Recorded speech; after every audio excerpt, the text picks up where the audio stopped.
بسم الله الرحمن الرحيم اللهم صل على محمد ما أنت عارف waxaan kaga hadlaynaa gobolnimadii Gabiley oo ku sii socota godmadow sidaa daraadeed markii aanu aragnay waxa weeyaan gobolka shuruudaha oo buuxiyo waxa kamid ah wuxuu leeyahay gobol degmada kaliya ee 22 xildhibaan 22 xildhibaan degmooyinka maanta la magacaabay iyo gobolada maanta la magacaabay midna male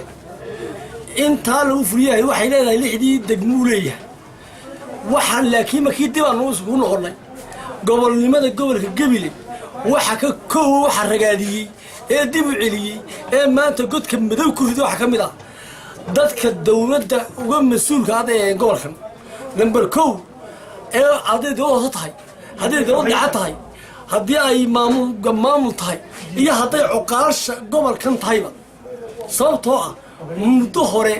yaan dabcan inaan isku yimaado oo arinta gobolka ka hadalno oo aan gobolkii doorno inta in leeyma qodna madaxweynuhu kii ballan qaaday gobolkan buuha ilaa imika iyo maanta waxa muuqata in anagu gobolkii aan dib u hayno oo hayno waxa la umada reer Gabiley la qabsada oo malaha inuu hurdaani toosa oo gobolkiinan iyo hawshiinan iyo maamulkiinan waan ka soo bixi weynay tallaabo naga qaado oo dad yahu baraaruga assalaamu calaykum waraxmatullaahi wabarakaatuh